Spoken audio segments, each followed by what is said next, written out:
Ayez le réflexe notaire. Retrouvez la minute du notaire, le rendez-vous de la Chambre des notaires du Rhône.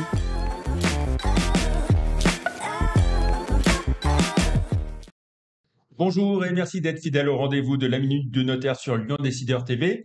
Un rendez-vous régulier avec les notaires pour évoquer tous les sujets d'actualité qui concernent directement les décideurs et leurs notaires. Une émission en partenariat avec la Chambre interdépartementale des notaires de la Cour d'appel de Lyon.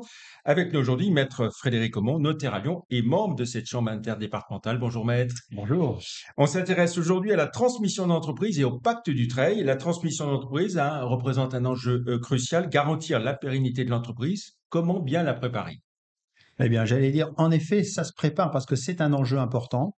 À la fois, c'est un enjeu en termes de transmission capitalistique, mais aussi en termes d'enjeu de pouvoir, de dirigeant, de direction de cette entreprise. Donc, en effet, c'est des choses qui doivent se préparer. Malheureusement, on est des fois dans le subi par une succession, mais il vaut mieux envisager une transmission par anticipation. Alors, quel rôle peut jouer le notaire dans une transmission, notamment par rapport à l'expert comptable ou à l'avocat?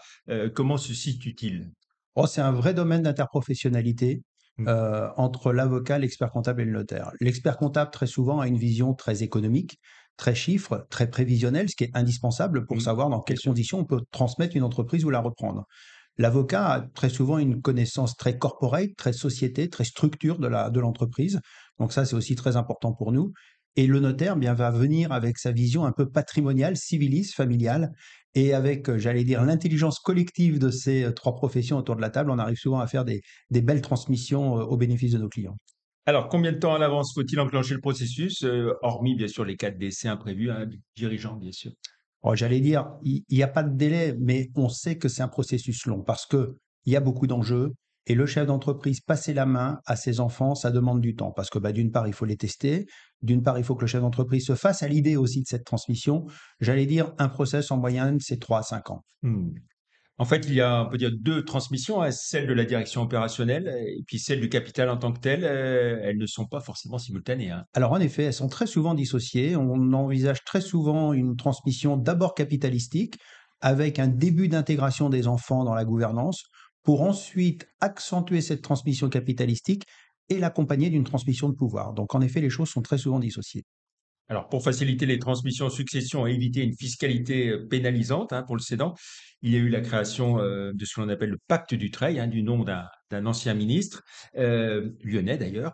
Quel est le principe et comment ça se met en place? Alors en effet, le pacte Dutreil a 20 ans, la loi Dutreil a été créée en 2003, donc on fête les 20 ans cette année.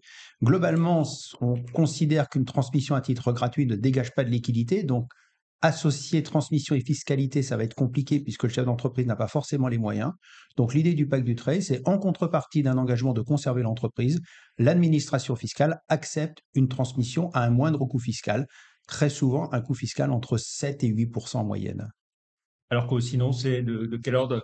Ça va jusqu'à 45% en tranche marginale avec une moyenne autour de 30. Hmm. Est-ce que le pacte Dutreil est adapté à tous les cas de figure?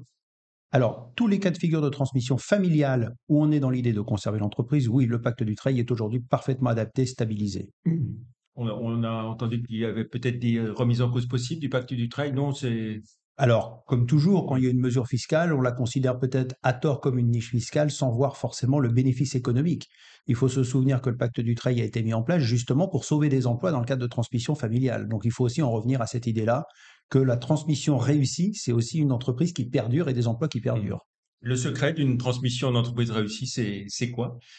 2 points, l'anticipation et associer véritablement la famille, puisque comme vous l'avez dit, c'est une transmission de capital et de pouvoir. On ne peut pas le faire de façon unilatérale, donc il faut que ça soit un vrai projet d'entreprise. Très bien, merci beaucoup, maître Frédéric Aumont.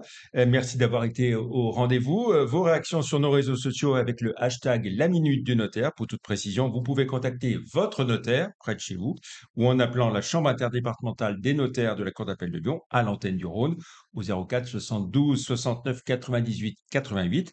À très vite pour la prochaine Minute du Notaire. Merci, au revoir. Merci.